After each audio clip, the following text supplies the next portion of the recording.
عليكم ورحمة الله وبركاته. أعوذ بالله من الشيطان الرجيم. بسم الله الرحمن الرحيم.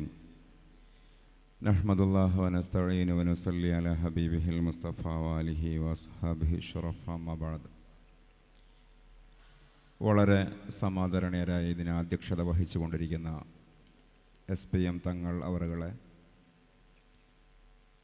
റഹ്മാനിയയുടെ സർവസ്വമായ ചീക്കിലോട്ട് കുഞ്ഞബ്ദുള്ള മുസ്ലിയാർ ഉസ്താദ് അവറുകളെ, മഹമ്മൂദ് സഅദി അടക്കമുള്ള പണ്ഡിതന്മാരെ,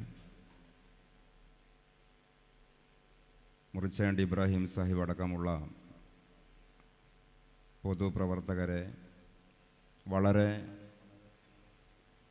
പ്രിയങ്കരായ സഹൃദയരായ റഹ്മാനീസ് അസോസിയേഷൻ്റെ സാരഥികളെ, ഉസ്താദുമാരെ, സഹോദരങ്ങളെ, മുത്തഅല്ലിമീങ്ങളെ, പ്രിയപ്പെട്ടവരെ, ബാപ്പു ഉസ്താദിൻ്റെ നാമധേയത്തിൽ ഇവിടെ സാക്ഷാത്കരിക്കപ്പെട്ട തിയോർ പാർക്കിൻ്റെ പ്രൗഢമായ ഉദ്ഘാടന സമ്മേളന ചടങ്ങാണ് ഏകദേശം സമാപനത്തിലേക്ക് അടുക്കുന്നത്.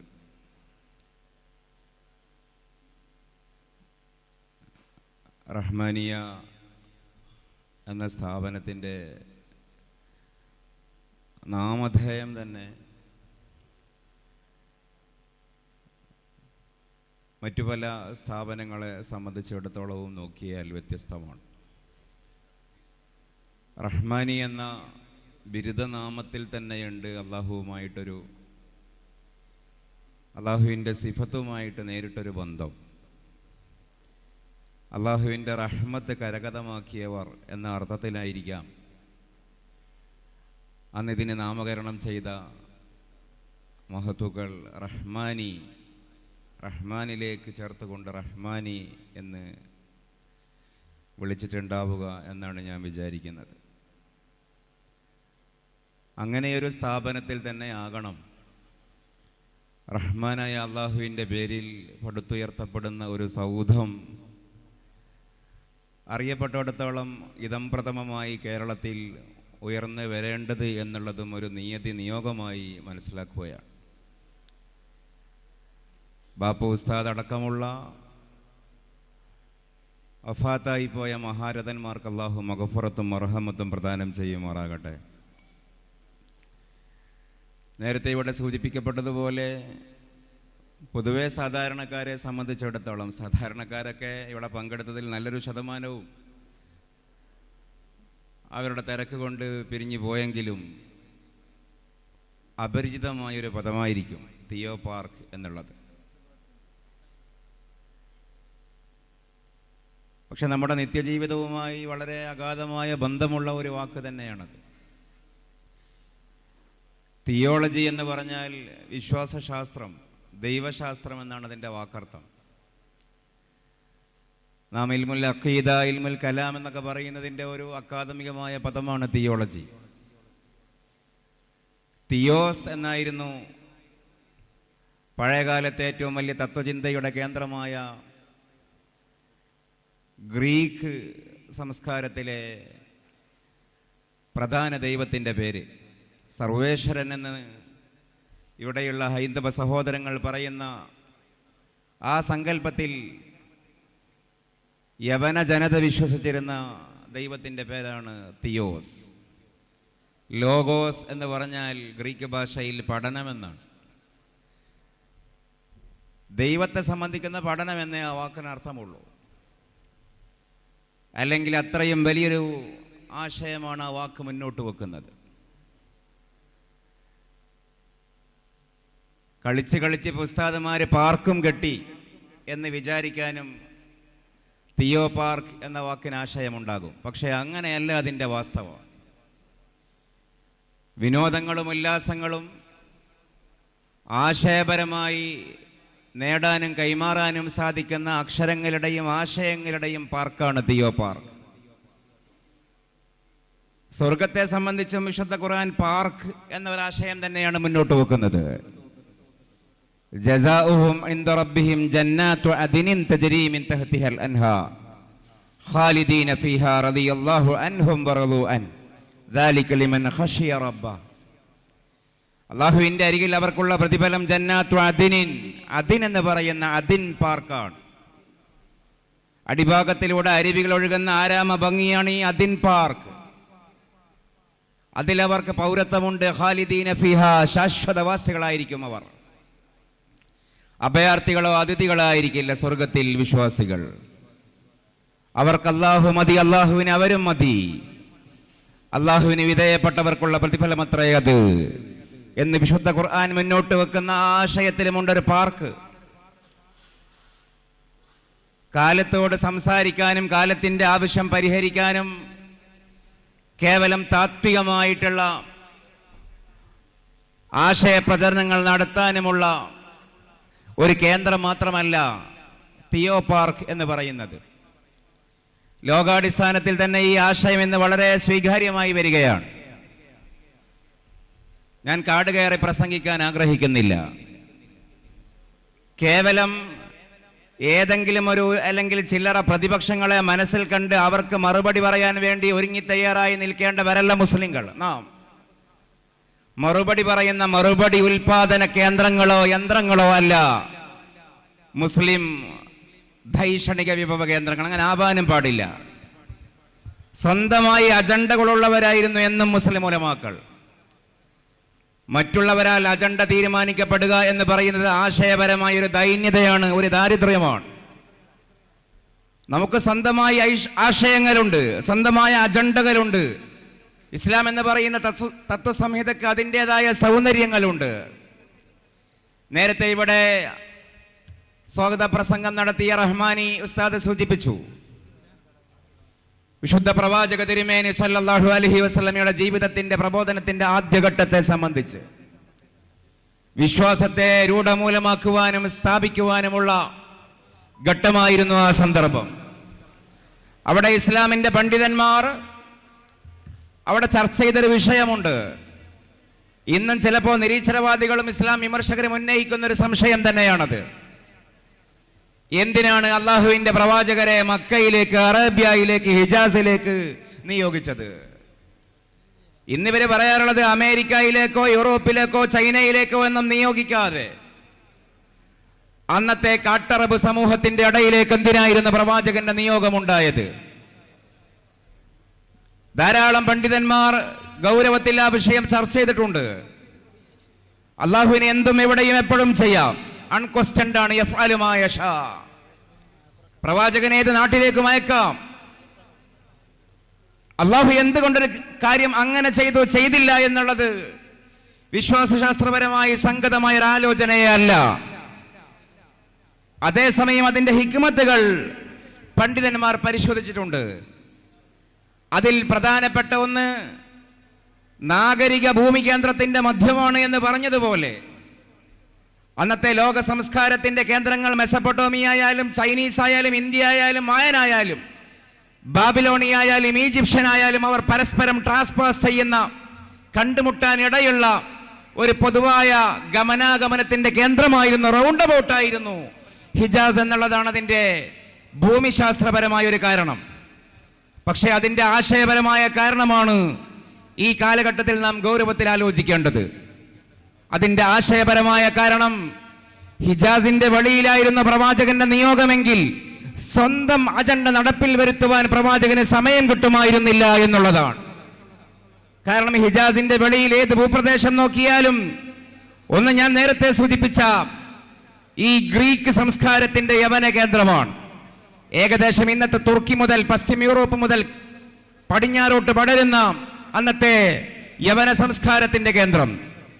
അവിടെ അന്ന് തത്വശാസ്ത്രങ്ങളുണ്ടായിരുന്നു. അരിസ്റ്റോട്ടലിന്റെ, പ്ലാറ്റോയുടെ, ഗ്യാലന്റെ, എപ്പിക്യൂറസിന്റെ ധാരാളം നിരീശ്വരവാദങ്ങൾ അടങ്ങിയ തത്വശാസ്ത്രങ്ങളുടെ കേന്ദ്രമായിരുന്നു അന്നത്തെ ഗ്രീക്ക്, അല്ലെങ്കിൽ അന്നത്തെ ആ പ്രദേശം. ആ പ്രദേശത്തേക്ക് പ്രവാചകൻ വന്നാൽ അവരെ ഖണ്ഡിക്കാനും അവർക്ക് മറുപടി കൊടുക്കാനും അവരോട് സംവാദം നടത്തുവാനും മാത്രമേ പ്രവാചകന് സമയം കിട്ടുമായിരുന്നുള്ളൂ. ഇനി ഹിജാസിന്റെ വെളിയിലേക്കുള്ള അറേബ്യയിലേക്ക് തന്നെ പോയാൽ മിഡിൽ ഈസ്റ്റിന്റെ ഒരു ഭാഗത്ത് മുഴുവനും യഹൂദരായിരുന്നു. ആ യഹൂദരുടെ ജൂത കേന്ദ്രങ്ങളിലേക്ക് പോയാൽ നിരന്തരം മാറ്റിമറിക്കപ്പെട്ട തൗറാത്തുമായി സംവാദം നടത്തുവാനേ പ്രവാചകന് സമയമുണ്ടാകുമായിരുന്നുള്ളൂ. ക്രൈസ്തവ സമൂഹം ആധിപത്യം സ്ഥാപിച്ച പ്രദേശങ്ങളിലേക്ക് പ്രവാചകന്റെ നിയോഗമുണ്ടായാൽ മാറ്റിമറിക്കപ്പെട്ട ഇഞ്ചീലിന്റെ കാര്യത്തിൽ സംവാദം നടത്തുവാനും അവരോട് ആശയ സംഘടനത്തിലും സംഘർഷത്തിലും ഏർപ്പെടുവാനും മാത്രമേ പ്രവാചകന് സമയം കിട്ടുമായിരുന്നുള്ളൂ. ഇങ്ങനെ മറ്റുള്ളവരാൽ അജണ്ട തീരുമാനിക്കപ്പെടുന്ന ഒരു ദയനീയതയിലേക്ക് നയിക്കപ്പെടേണ്ടവരല്ല.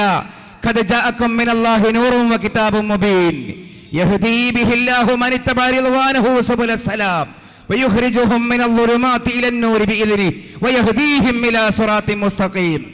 സ്വന്തമായ പോളിസികളും സ്വന്തമായ പ്ലാനിങ്ങും സ്വന്തമായ അജണ്ടയും സ്വന്തമായ നിലയും സ്വന്തമായ നിലപാടും സ്വന്തമായിട്ടുള്ള കാഴ്ചപ്പാടും സ്വന്തമായ പ്രപഞ്ച വീക്ഷണവും സ്വന്തമായ ജീവിത വീക്ഷണവും സ്വന്തവും സ്വകീയവുമായിട്ടുള്ള മൗലികമായ തത്വശാസ്ത്രവുമുള്ള പരിശുദ്ധ മുഹമ്മദ് റസൂലുള്ളാഹി സ്വല്ലല്ലാഹു അലൈഹി വസല്ലം ഒരു പ്ലാങ്ക് ആയിട്ടുള്ള ഒരു എല്ലാ ആശയങ്ങളും പ്രചരിപ്പിക്കുവാൻ സാധിക്കുന്ന ഒരു പ്രതലത്തിലേക്കാണ് നിയുക്തനാവേണ്ടത്. അതുകൊണ്ടാണ് അറേബ്യയിലേക്ക് നിയുക്തനായത്. അവിടെ ആചാര്യ മതങ്ങളൊന്നും ഉണ്ടായിരുന്നില്ല. അന്ന് യഹൂദ സിദ്ധാന്തം ഹിജാസിൽ ഉണ്ടായിരുന്നില്ല, നസാറ സിദ്ധാന്തം മക്കയിലുണ്ടായിരുന്നില്ല.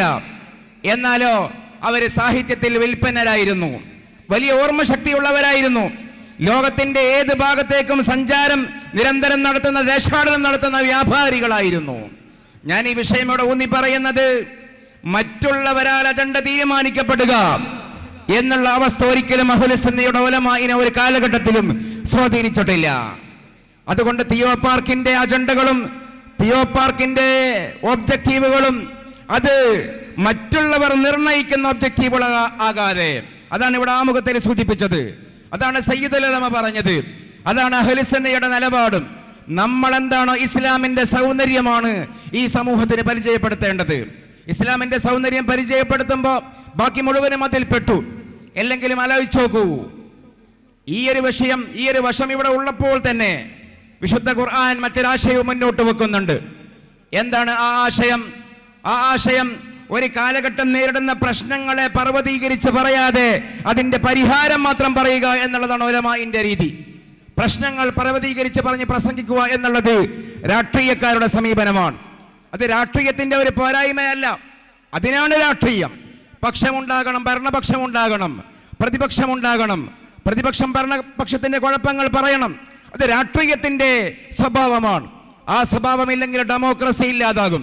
അതേസമയം ഇവിടെ മതപരമായ ശറഇന്റെ അടിസ്ഥാനപരമായ പ്രവാചകന്റെ പാരമ്പര്യം സമൂഹത്തിൽ പകർത്തി കാണിച്ചു കൊടുക്കേണ്ട പണ്ഡിതന്മാർ സമൂഹത്തിൽ പ്രശ്നങ്ങൾ പറയുന്നവരാകാൻ പാടില്ല, മറിച്ച് ആ പ്രശ്നങ്ങൾക്ക് പരിഹാരം പറയുന്നവരാകണം. വിശുദ്ധ ഖുർആനിൽ ഏറ്റവും ശ്രദ്ധേയമായ സംഭവങ്ങളിലൊന്നാണല്ലോ സൂറത്ത് യൂസുഫിൽ പറയുന്ന മഹാനായ പ്രവാചക തിരുമേനിയായിട്ടുള്ള യൂസുഫ് അലൈഹിസ്സലാം, അദ്ദേഹത്തിന്റെ മഹാസംഭവം. ഞാൻ ആ കഥയിലേക്ക് പോവുകയല്ല. അദ്ദേഹത്തിന് സ്വപ്ന വ്യാഖ്യാന സിദ്ധി ഉണ്ടായിരുന്നു. എല്ലാ കാര്യങ്ങളും അദ്ദേഹം തഴബീറുൽ റുഅ്യ അദ്ദേഹം വളരെ വിദഗ്ധമായി നടത്തുമായിരുന്നു. അദ്ദേഹത്തിന്റെ മുമ്പിൽ ഈജിപ്തിന്റെ ഭരണാധികാരിയായ അബ്ദുൽ അസീസ് കണ്ട ഒരു സ്വപ്നം വിശദീകരിക്കപ്പെടുകയും അദ്ദേഹം അതിന് വളരെ കൃത്യമായ വിശദീകരണം കൊടുക്കുകയും ചെയ്ത സംഭവം നമ്മളൊക്കെ പാട്ടിലും കഥയിലും കഥാപ്രസംഗത്തിലും ആദിലുമൊക്കെ പലതവണ കേട്ടതാണ്. എന്താണ് ആ സംഭവം? വിശുദ്ധ ഖുർആൻ എന്താണ് സൂചിപ്പിക്കുന്നത്? അബ്ദുൽ അസീസ് ഒരു കിനാബ് കണ്ടു. എന്താണ് അബ്ദുൽ അസീസ് കണ്ട കിനാബ്? അബ്ദുൽ അസീസ് കണ്ട കിനാബ് ഈ ജയിലിൽ പാർക്കുന്ന യുവകോമളനായ യൂസുഫിന്റെ മുമ്പിൽ, യൂസുഫ് അലൈഹിസ്സലാമിന്റെ മുമ്പിൽ മറ്റൊരു തടവ് പുള്ളി അവതരിപ്പിക്കുന്നത് വിശുദ്ധ ഖുർആൻ കോട്ട് ചെയ്യുന്നുണ്ട്. യൂസുഫ് അയ്യുഹ സദ്ദീഖു അഫ്തിന ഫീ സബ്ഇ ബഖറാത്തിൻ സിമാൻ യഅകുലുഹുന്ന സബഉൻ ഇജാഫ് വഫീ സബ്ഇ സുംബുലാത്തിൻ ഖുളറിൻ വഉഖറ യാബിസാസ് ലഅല്ലി അർജു ഇലന്നാസ് ലഅല്ലഹും യഅലമൂൻ. ഇതാണ് മഹാനായ യൂസുഫ് അലൈഹിസ്സലാമിന്റെ മുമ്പിൽ ഉന്നയിക്കപ്പെട്ട വളരെ പ്രമാദമായിട്ടുള്ള ഭീഷണമായിട്ടുള്ള ആ സ്വപ്നം. യൂസുഫ്, പ്രിയപ്പെട്ട യൂസുഫേ, അയ്യുഹ സദ്ദീഖ്, പ്രിയപ്പെട്ട ചങ്ങാതി, അഫ്തിന, ഒന്ന് വിശദീകരിച്ച് തരുവിൻ ഞങ്ങൾക്ക്. എന്താണ് വിശദീകരിച്ച് തരേണ്ടത്? അബ്ദുൽ അസീസ് കണ്ട ഒരു സ്വപ്നമാണ് വിശദീകരിച്ച് തരേണ്ടത്. അദ്ദേഹം കണ്ട സ്വപ്നം ഫീ സബ്ഇ ബഖറാത്തിൻ സിമാൻ, അദ്ദേഹം ആദ്യം 7 തടിച്ച് കൊഴുത്ത പശുക്കളെ കാണുകയാണ്. പിന്നീട് യഅകുലുഹുന്ന സബ്ഉൻ ഇജാഫ്, പിന്നീട് അതിനെ ഈ മെലിഞ്ഞൊട്ടി 7 പശുക്കൾ തിന്നുകളയുകയാണ്. വഫീ സബ്ഇ സുംബുലാത്തിൻ ഖുളറിൻ, അതേപോലെ അദ്ദേഹം കണ്ട മറ്റൊരു സ്വപ്നം വളരെ ഹരിതാപമായിട്ടുള്ള 7 ധാന്യക്കതിരുകൾ അദ്ദേഹം കാണുന്നു. അതിനുശേഷം വാടിക്കൂടിപ്പോയിട്ടുള്ള, ഉണങ്ങി ചപ്പിപ്പോയിട്ടുള്ള 7 ധാന്യക്കതിരുകളും അദ്ദേഹം കാണുകയാണ്. ഈ സ്വപ്നത്തിന്റെ വ്യാഖ്യാനം ഞങ്ങൾക്ക് നീ പറഞ്ഞു തന്നാൽ ഇത് ഞങ്ങൾ സമൂഹത്തോട് പറഞ്ഞ് ഇതിൽ പാനിക്കാവേണ്ടതില്ല എന്ന് ഭരണാധികാരികളോടും കൊട്ടാര ഭരണപ്രമുഖരോടും ഞങ്ങൾ വിശദീകരിച്ചു കൊടുക്കും എന്ന് ഈ സഹോദരൻ സയ്യിദുനാ യൂസുഫ് അലൈഹിസ്സലാമിനോട് പറയുന്നു. എന്താണ് പണ്ഡിതന്മാർ ചെയ്യേണ്ടത് എന്നാണ് ഞാൻ പറയുന്നത്. അതിനെന്താണ് സയ്യിദുനാ യൂസുഫ് അലൈഹിസ്സലാം മറുപടി പറയുന്നത്?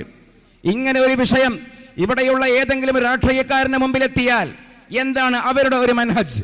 അവർ ആ വിഷയത്തെ പർവ്വതീകരിക്കുകയാണ് ചെയ്യുക, പൊടിപ്പും തങ്ങലും വെക്കുകയാണ് ചെയ്യുക, ഉള്ളതും ഇല്ലാത്തതും അതിൻ്റെ കൂടെ കൂട്ടിച്ചേർക്കുകയാണ് ചെയ്യുക.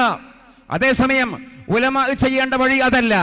ഉലമാ ആ പ്രശ്നം അപ്പാടെ തൃണവത്ഗണിക്കുകയല്ല, മറിച്ച് അത് കൂടുതൽ അവതരിപ്പിച്ചുകൊണ്ട് സമൂഹത്തെ പാനിക്കാക്കാതെ യൂസുഫ് അലൈഹിസ്സലാം അവിടെ പ്രയോഗിച്ച ഒരു ഡിപ്ലോമസി ഉണ്ട്. യൂസുഫ് അലൈഹിസ്സലാം പരിഹാരമാണ് പറയുന്നത്. ഇതോ പ്രശ്നം, എന്തിന് ബേജാറാകണം? ഇതൊരു വലിയ വിഷയമേ അല്ല. നിങ്ങൾ ഇത്ര ചെയ്താൽ മതി. തസ്റഊന സബ്അ സിനീന തഅബാ ഫമാ ഹസത്തും ഫദറൂഹു ഫീ സുംബലി ഇല്ലാ ഖലീലൻ മിമ്മാ തഅകുലൂൻ ثم يأتي من بعد ذلك سبع شداد يأكل ما قدمتم لهن إلا قليلا مما تحسنون. കാരണം ثم يأتي من بعد ذلك عام فيه يغاث الناس وفيه يعصرون قال الله عز وجل. ഇതാണ് തിയോ പാർക്കിന്റെ മനഹജ്. യൂസുഫ് അലൈഹിസ്സലാം പറയുകയാണ്, സമൂഹം നിങ്ങൾ എന്തിന് പേടിക്കണം, വിശ്വാസികളെ നിങ്ങൾ എന്തിന് പേടിക്കണം എന്ന അതേ ടോണിൽ യൂസുഫ് അലൈഹിസ്സലാം പറയുകയാണ്, ഇതൊരു വലിയ വിഷയമല്ല. തസ്റഊന സബ്അ സിനീന തഅബാ, നിങ്ങളൊരു കാര്യം ചെയ്യൂ, 7 കൊല്ലം തുടർച്ചയായി കൃഷി ചെയ്യൂ, ഗോതമ്പ് കൃഷി ചെയ്യൂ. എന്നിട്ട് ഫമാ ഹസത്തും, അങ്ങനെ കൃഷി ചെയ്തിട്ട് വിളവെടുക്കുന്ന ആ ധാന്യങ്ങളുണ്ടല്ലോ, ഫദറൂഹു ഫീ സുംബുലിഹി, അതിന്റെ തൊലി ഉരിയാതെ ഉമി കളയാതെ അതിനെ നിങ്ങൾ ചാക്കിൽ കെട്ടി സൂക്ഷിക്കണം. മുഴുവനും നിങ്ങൾ ചാക്കിൽ കെട്ടി സൂക്ഷിക്കേണ്ടതില്ല, ഗോഡൌണിൽ പത്തായത്തിൽ സൂക്ഷിക്കേണ്ടതില്ല. ഇല്ല ഖലീലൻ മിമ്മാ തഅകുലൂൻ, നിങ്ങൾക്ക് തിന്നാൻ ആവശ്യമായിട്ടുള്ള കുറച്ച് മാത്രം ബാക്കി വെക്കുക. കാരണം അതിന്റെ ശേഷം വരുന്ന 7 കൊല്ലം ക്ഷാമത്തിന്റെയും കാഠിന്യത്തിന്റെയും പാരിഷത്തിന്റെയും പട്ടിണിയുടെയും വറുതിയുടെയും കൊല്ലങ്ങളാണ്. ആ കാലഘട്ടത്തിൽ നിങ്ങൾക്ക് ജീവിതം സാധ്യമാകണമെങ്കിൽ നിങ്ങൾ നേരത്തെ പത്തായത്തിൽ വെച്ച, നേരത്തെ ചാക്കിൽ കെട്ടിവെച്ച, നേരത്തെ ഗോഡൌണിൽ കെട്ടിവെച്ചിട്ടുള്ള ആ ഗോതമ്പ് നിങ്ങൾ സമൂഹത്തിൽ നീതിപൂർവം റേഷനിങ് ചെയ്യണം.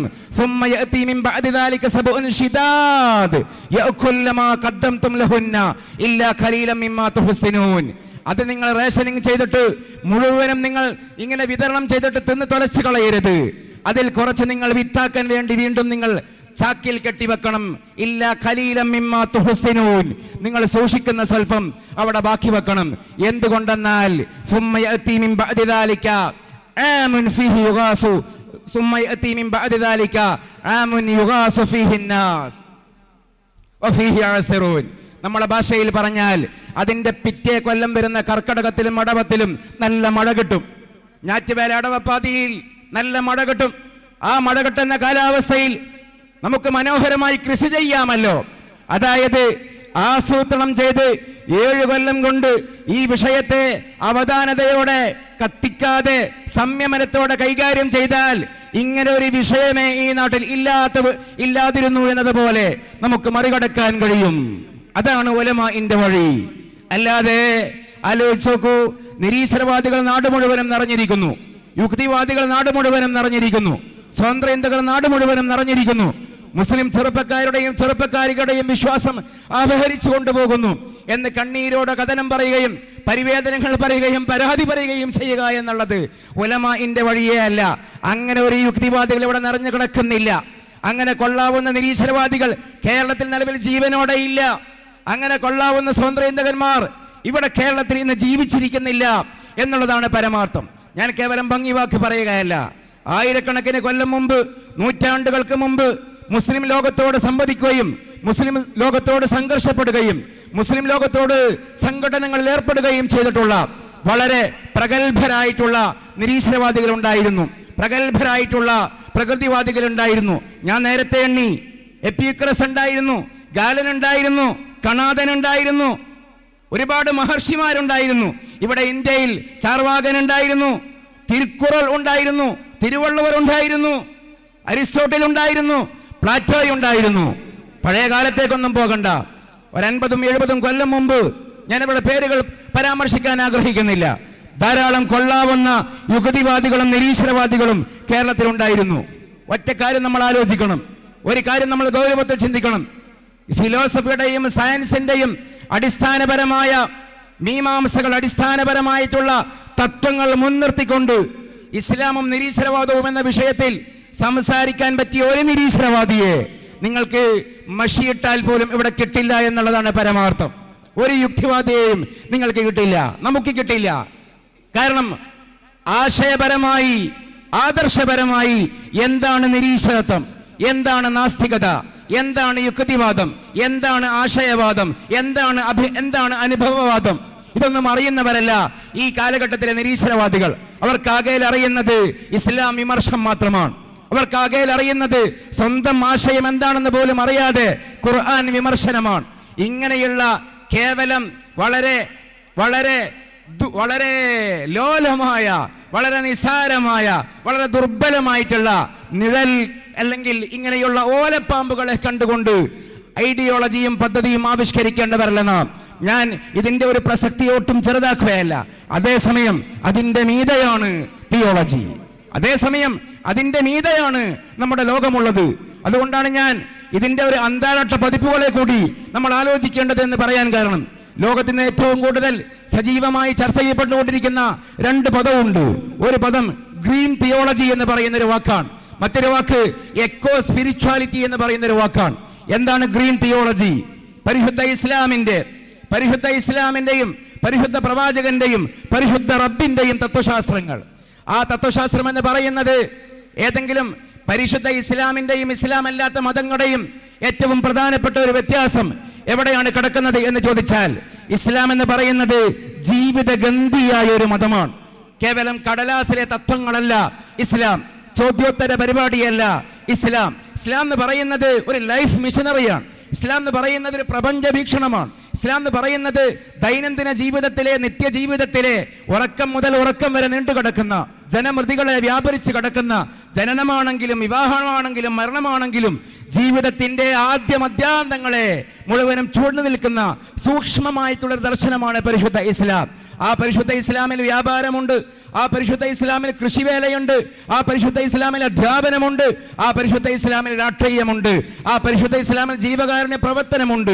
ഏതൊക്കെ മേഖലകളെ, ജീവിത മേഖലകളെ ഇസ്ലാം സ്വാധീനിക്കുന്നുവോ, ഇസ്ലാം സ്പർശിക്കുന്നുവോ, അവിടെയെല്ലാം അള്ളാഹുവിന്റെ തത്വങ്ങളെ, അള്ളാഹുവിന്റെ ദർശനങ്ങളെ, പ്രവാചകന്റെ പാഠങ്ങളെ, അധ്യാപനങ്ങളെ പകർത്തുക എന്നുള്ളതാണ് തിയോ പാർക്കിന്റെ അടിസ്ഥാനപരമായ ഉദ്ദേശം. അതിനുവേണ്ടിയുള്ള സൗകര്യങ്ങൾ കൊണ്ടുവരിക. അതുകൊണ്ടാണ് ഞാൻ ഗ്രീൻ തിയോളജി എന്നൊരു വാക്ക്, 100,000 ചർച്ചകളുണ്ട്, അതിനൊരു വാക്ക് നോക്കൂ, ജൈവ കൃഷി സമൂഹത്തിൽ വ്യാപിപ്പിക്കുക. ഇത് മുസ്ലിം തിയോളജിയന്മാരുടെ ദൗത്യമായിട്ടാണ് ലോകതലത്തിൽ നടന്നുകൊണ്ടിരിക്കുന്നത്.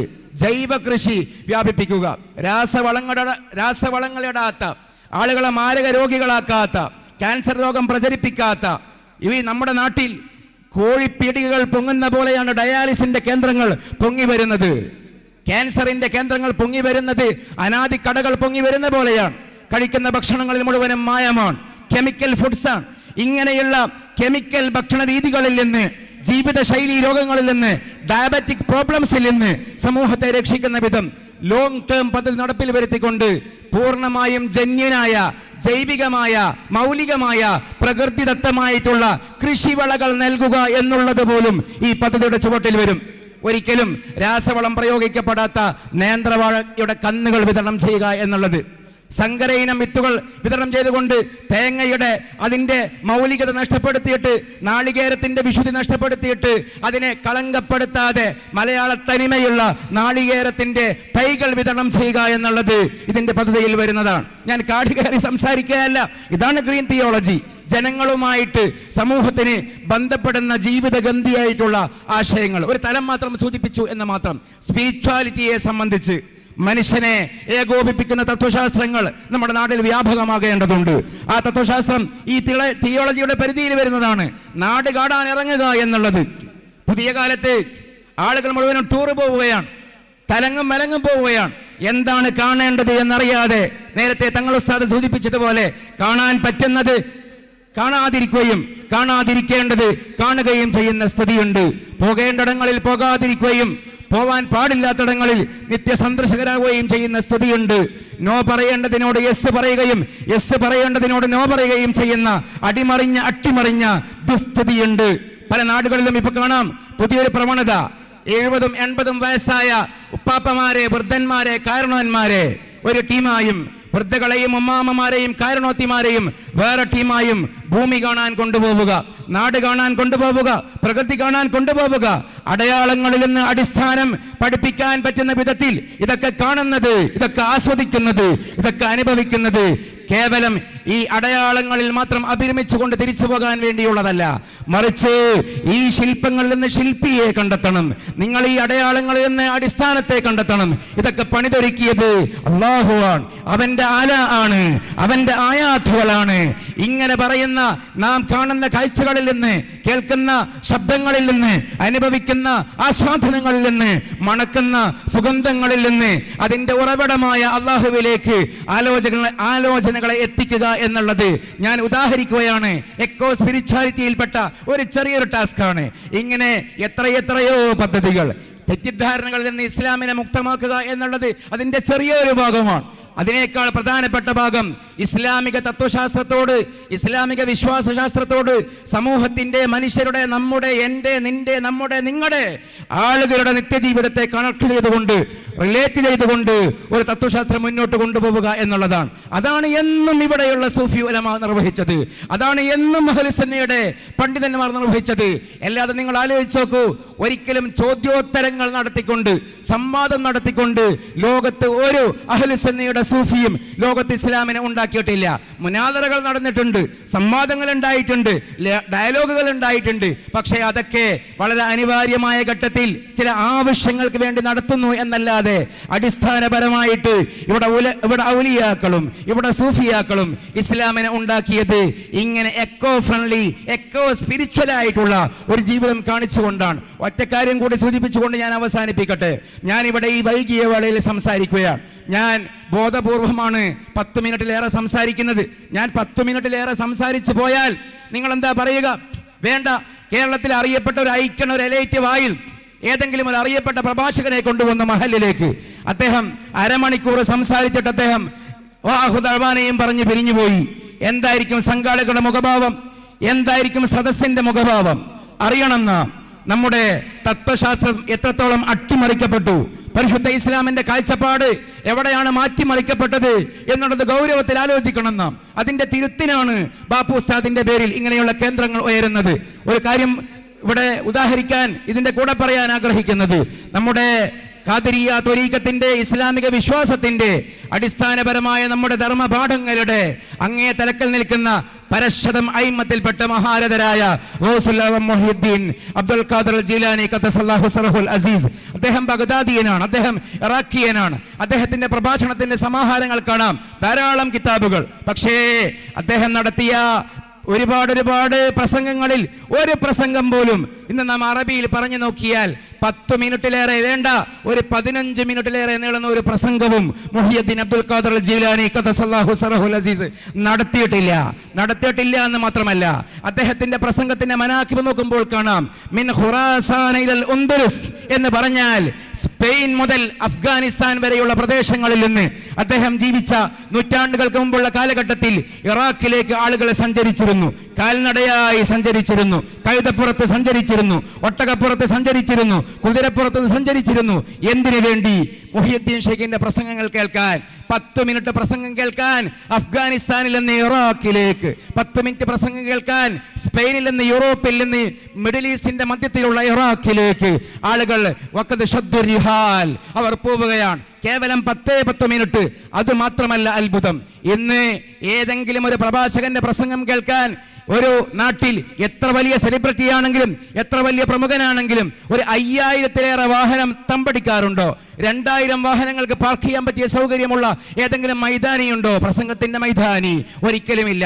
കേരളത്തിലല്ല, ലോകത്ത് തന്നെ അറിയപ്പെട്ട ഏറ്റവും വലിയ മാൾ പരിശോധിച്ചാൽ, അതിന്റെ ഫീച്ചേഴ്സ് നോക്കിയാൽ അവിടെ കാണാൻ കഴിയും, ഏറി വന്നാൽ 5000 കാറുകൾക്ക് ഒറ്റയടിക്ക് പാർക്ക് ചെയ്യാൻ പറ്റുന്ന സൗകര്യമേ ഉണ്ടാകൂ. പക്ഷേ മുഹ്യിദ്ദീൻ ഷെയ്ഖിന്റെ പ്രസംഗം കേൾക്കാൻ 30,000 കുതിരകൾ കുതിരകളെ കെട്ടിയിടുന്ന കേന്ദ്രമുണ്ടായിരുന്നു ബഗ്ദാദിന്റെ പ്രദേശത്ത്. ആലോചിച്ച് നോക്കൂ, 30,000 കുതിരകളെ കെട്ടിയിടാനുള്ള കുറ്റികൾ മലയാളത്തിലേക്ക് മാറ്റിയാൽ 30,000 കാറുകൾക്ക് പാർക്ക് ചെയ്യുവാൻ പറ്റുന്ന സംവിധാനമുണ്ടായിരുന്നു ഈ 10 മിനിറ്റ് പ്രസംഗം കേൾക്കാൻ വരുന്ന ആളുകൾക്ക് വേണ്ടിയുള്ള സൗകര്യത്തിനായി. അതാണ് ഇസ്ലാം, അതാണ് തിയോളജി. വാഗ്വാദങ്ങളല്ല. കേവലം 10 മിനിറ്റ് പ്രസംഗം കേൾക്കാൻ സ്പെയിൻ മുതൽ അഫ്ഗാനിസ്ഥാൻ വരെയുള്ള പ്രദേശങ്ങളിൽ നിന്ന് 30,000 വാഹനങ്ങൾ ആവറേജ് എത്താറുണ്ടായിരുന്നു ബഗ്ദാദിലേക്ക്. അവർ പറയാറുണ്ടായിരുന്നത് എന്താണ്? അവർ പറയാറുണ്ടായിരുന്നത് അള്ളാഹുവിനെയാണ്, അള്ളാഹുവിന്റെ ദർശനങ്ങളാണ്, അള്ളാഹുവിന്റെ സിദ്ധാന്തങ്ങളാണ്. തിയോളജി എന്ന വാക്ക് അള്ളാഹുവിലേക്ക് ഈ സമൂഹത്തെ ക്ഷണിക്കാനാണ്. ആത്യന്തികമായി അള്ളാഹുവിലേക്ക് സമൂഹത്തിന്റെ ശ്രദ്ധയെ തിരിക്കാനാണ് തിയോളജിയുടെ പാഠങ്ങൾ നാം വീണ്ടും രണ്ടാമത് ഓൺ ചെയ്യുന്നത്. ഏതല്ലാഹു? നമ്മളോട് പോലും മറന്നു പോകുന്ന അള്ളാഹു. നമ്മുടെ മനസ്സിൽ സമുദായമുണ്ട്, ഞാൻ ആക്ഷേപിക്കുകയല്ല. എൻ്റെ നേരെ 4 വിരലും അവകാശവും അർഹതയുമില്ലാതെ എന്നെ കേൾക്കുന്നവരിലേക്ക് 1 വിരലും മാത്രം നീട്ടിക്കൊണ്ട് പറയട്ടെ, നമ്മുടെ മനസ്സിൽ സമുദായമുണ്ട്, നമ്മുടെ മനസ്സിൽ സംഘടനകളുണ്ട്, നമ്മുടെ മനസ്സിൽ പ്രസ്ഥാനങ്ങളുണ്ട്, നമ്മുടെ മനസ്സിൽ സമുദായത്തിന്റെ ആവശ്യങ്ങളുണ്ട്. പക്ഷേ നമ്മുടെ മനസ്സിൽ അല്ലാഹു ഇല്ല. ആരാണ് നമ്മളെ മാറ്റിയത്? സമുദായത്തെക്കുറിച്ച് കൂടുതൽ സംസാരിക്കുക എന്നുള്ളത് നല്ലതല്ല, കട്ടായം. ഉത്തരവാദിത്തോട് പറയുന്നു. ഒരുപക്ഷേ ഇയാൾ എന്താണ് പറയുന്നത് എന്ന് ആളുകൾ തെറ്റിദ്ധരിച്ചേക്കാം, വളരെ ചെറിയൊരു വിഭാഗമെങ്കിലും. ഞാൻ ആരെയും ചൊടിപ്പിക്കാൻ പറയുകയല്ല. എൻ്റെ ബോധ്യം ഹക്കൻ. പരിശുദ്ധ ഇസ്ലാമിന്റെ സൂഫികളായ ഉലമാ സംസാരിച്ചത് മനുഷ്യരെ കുറിച്ചാണ്, ഉമ്മത്തിനെ കുറിച്ചല്ല. മനുഷ്യനെ കുറിച്ച് സംസാരിക്കുമ്പോൾ എല്ലാ ആളുകളും പരിശുദ്ധ പ്രവാചകന്റെ ഉമ്മത്തിലേക്ക് വരും. ഈ വിഭാഗം, ഈ പണ്ഡിതന്മാർ, ഈ സൂഫികൾ മനുഷ്യരെ കണ്ടു. കഴിഞ്ഞ 2-3 ദിവസം മുമ്പ് അള്ളാഹുവിന്റെ പേരിൽ ഒരു ടോക്ക് ഉണ്ടായിട്ടുണ്ടല്ലോ സമൂഹത്തിൽ. എന്താ ടോക്ക്? ആ മാധ്യമ പ്രവർത്തകനെ തിരുത്തി ഞാൻ രണ്ടാമത് കുത്തിപ്പോക്കുകയല്ല. അദ്ദേഹം ഉദാഹരിക്കുമ്പോൾ പറഞ്ഞു, ഞാൻ ആ പേര് പറയുന്നില്ല, ഓർക്കുന്നവർക്ക് ഓർക്കാം. ഇവിടെയുള്ള രാഷ്ട്രീയ മുന്നണിയുടെ ഒരു മുദ്രാവാക്യം മുസ്ലിങ്ങൾ അല്ലാഹു അല്ലാതെ ആരാധനില്ല എന്ന് പറയുന്നത് പോലെയാണ്. രണ്ടും ഫാസിസമാണ്. അദ്ദേഹത്തിന്റെ ഉപമ അതായിരുന്നു. ഇവിടെയുള്ള തെരഞ്ഞെടുപ്പിൽ മത്സരിക്കുന്ന ഒരു മുന്നണിയുടെ ആ രാഷ്ട്രീയ മോട്ടോ, പൊളിറ്റിക്കൽ മോട്ടോ മുസ്ലിം വിശ്വാസികളുടെ ഒരു വാദം പോലെയാണ്. കാരണം മുസ്ലിങ്ങൾ പറയുന്നുണ്ട് ലാ ഇലാഹ ഇല്ലല്ലാഹ്, അല്ലാഹു അല്ലാതെ ആരാധ്യനില്ല എന്ന് മുസ്ലിങ്ങൾ പറയുന്നുണ്ട്. അല്ലാഹു അല്ലാതെ ആരാധ്യനില്ല എന്ന് പറയുന്നത് ഫാസിസമാണ്. ഏത് ഫാസിസമായതുപോലെ ഇന്ന് ഒരു രാഷ്ട്രീയ മുന്നണി പറയുന്ന ആ വാക്യം ഫാസിസമായതുപോലെ വലിയ ചർച്ചകൾ നടന്നു. ഞാനത് രണ്ടാമത് കുത്തിപ്പൊക്കുകയല്ല. പക്ഷെ നമ്മൾ അറിയണം എന്തുകൊണ്ടാണ് സമൂഹത്തിൽ അങ്ങനെ ഒരു തെറ്റിദ്ധാരണ ഉണ്ടായത്. എന്തുകൊണ്ടാണ് തെറ്റിദ്ധാരണ ഉണ്ടായത് എന്ന് ചോദിച്ചാൽ, നാം അല്ലാഹുവിനെ പറയാതെ സമുദായത്തെ മാത്രം പറയാൻ തുടങ്ങിയത് കൊണ്ടാണ്. ലോകത്തെ ഞാൻ സൂഫികൾ, ഉലമാക്കൾ, അഹ്ലുസ് സുന്ന എന്ന് ആവർത്തിക്കുന്നത് കേവലം എൻ്റെ വായയിലൂടെ വരുന്ന കേവലം ബോധമില്ലാത്ത വാക്കുകളല്ല, പ്രസംഗത്തിന്റെ ഒഴുക്കിൽ വരുന്ന പരാമർശങ്ങളല്ല. അള്ളാഹുവിനെ കുറിച്ച് നിരന്തരം സംസാരിച്ചുകൊണ്ട് ഇസ്ലാമിനെ ഉണ്ടാക്കിയവരുടെ പേരാണ് സൂഫികളും ഉലമാക്കളും. കാരണം ലോകത്ത് എല്ലാ മനുഷ്യരെയും, ഉമ്മത്തിനെ മാത്രമല്ല, കേവലം മുസ്ലിം ഉമ്മത്തിനെ മാത്രമല്ല, മതമുള്ളവരെയും മതമില്ലാത്തവരെയും, നിരീശ്വരവാദിയെയും യുക്തിവാദിയെയും, ഇവിടെയുള്ള ക്രൈസ്തവനെയും യഹൂദനെയും ഹൈന്ദവനെയും പ്രകൃതിവാദിയെയും സകലരെയും എല്ലാവരെയും ഒരുമിപ്പിക്കാൻ കഴിയുന്ന എന്തെങ്കിലും ഒരു ആശയം ആകാശത്തിന്റെ ചുവട്ടിൽ ഭൂമിക്ക് മുകളിലുണ്ടെങ്കിൽ ഇസ്ലാം മുന്നോട്ട് വെക്കുന്ന ആത്മീക ദർശനം മാത്രമാണെന്ന് പറയുന്ന തത്വത്തിന്റെ പേരാണ് എക്കോ സ്പിരിച്വാലിറ്റി. അതാണ് തിയോ പാർക്കിന്റെ ഉദ്ദേശം എന്നാണ് ഞാൻ പറയുന്നതിന്റെ താല്പര്യം. എന്താണ് ഈ ആത്മീയതയുടെ പ്രത്യേകത? എല്ലാവരിലും ഉള്ള ഒന്ന് വെച്ച് വേണമല്ലോ ലോകത്തോട് സംസാരിക്കാൻ. പ്രവാചക തിരുമേനിയുടെ സ്ഥാനപ്പേര് മിഫ്താഹുൽ ഖുലൂബ് എന്നാണ്. ഹൃദയങ്ങളുടെ പൂട്ട് തുറന്ന ചാവി. ഇവിടെ നേരത്തെ ഉസ്താദ് ദുആ ചെയ്യുമ്പോൾ ഒരു വാക്ക് പറഞ്ഞല്ലോ, പൂട്ടിക്കിടക്കുന്നതിനെ തുറക്കണമേ. അപ്പോഴാണ് എനിക്ക് ഈ വാക്യം, ഈ കാര്യം ഓർമ്മ വന്നത്. പ്രവാചകന്റെ ഒരു സ്ഥാനപ്പേര് തന്നെ മിഫ്താഹുൽ ഖുലൂബ് എന്നാണ്. എങ്ങനെയാണ് പൂട്ടിക്കിടന്ന ഹൃദയങ്ങളെ പ്രവാചകൻ തുറന്നത്? പ്രവാചകന്റെ തത്വശാസ്ത്രം ആത്മീക തത്വശാസ്ത്രമായിരുന്നു. എന്താണ് ഈ ആത്മീയത? എന്താണ് ഈ സ്പിരിച്വാലിറ്റി? ഒരു വരണ്ട സിദ്ധാന്തമല്ല. അതുകൊണ്ടാണ് ഞാൻ പറയുന്നത്, ലോകത്തുള്ള എല്ലാവരെയും ഏകോപിപ്പിക്കുന്ന ഏക തത്വം ആത്മീയതയാണെന്ന് പറയുമ്പോൾ അതിൻ്റെ ആശയം എന്താ? അതിൻ്റെ ആശയം എല്ലാവരിലും ഉള്ള ഒരു കാര്യം മുൻനിർത്തിക്കൊണ്ടാണ് പ്രവാചകന്മാർ സംസാരിച്ചത്. എൻ്റെ ഉള്ളിലും എൻ്റെ ഭാര്യയുടെ ഉള്ളിലും ആണുങ്ങളുടെ ഉള്ളിലും പെണ്ണുങ്ങളുടെ ഉള്ളിലും ഇന്ത്യക്കാരൻ്റെ ഉള്ളിലും ചൈനക്കാരൻ്റെ ഉള്ളിലും അലസ്കാക്കാരൻ്റെ ഉള്ളിലും സൈബീരിയക്കാരൻ്റെ ഉള്ളിലും ചാടുകാരൻ്റെ ഉള്ളിലും 1-ാം നൂറ്റാണ്ടുകാരൻ്റെ ഉള്ളിലും 21-ാം നൂറ്റാണ്ടുകാരൻ്റെ ഉള്ളിലും എല്ലാവരുടെ ഉള്ളിലും അടിസ്ഥാനപരമായിട്ട് മനുഷ്യനാണെങ്കിൽ ഒറ്റൊരു സാധനമേ അള്ളാഹു പടച്ചിട്ടുള്ളൂ, അത് റൂഹാണ്. ബാക്കിയൊക്കെ വ്യത്യാസമാണ്. ഇവിടെ പുതിയ കാലത്തിന്റെ സിദ്ധാന്തം ഉണ്ടല്ലോ, ആണും പെണ്ണും ഒരുപോലെയാണെന്ന്. ജെൻഡർ ന്യൂട്രൽ ആർഗ്യുമെന്റുകൾ ശരിയല്ല. ആണുങ്ങളെ പോലെയല്ല പെണ്ണുങ്ങൾ, പെണ്ണുങ്ങളെ പോലെയല്ല ആണുങ്ങൾ. ഹോർമോൺ വ്യത്യാസമാണ്, ന്യൂറോൺസ് വ്യത്യാസമാണ്, ആരോഗ്യം വ്യത്യാസമാണ്, കായികമായി ഭിന്നമാണ്, ശാരീരികമായി ഭിന്നമാണ്, മെറ്റബോളിക്കലി ഭിന്നമാണ്, ഒക്കെ വ്യത്യാസമാണ്.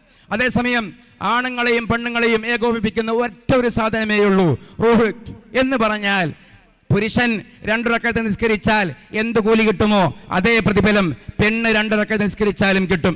ഒരു സ്ത്രീക്ക് അള്ളാഹുവിലേക്ക് അടുക്കാൻ എത്ര വേഗതയുണ്ടോ അത്ര വേഗതയെ ഒരു പുരുഷനും അടുക്കാനുള്ളൂ.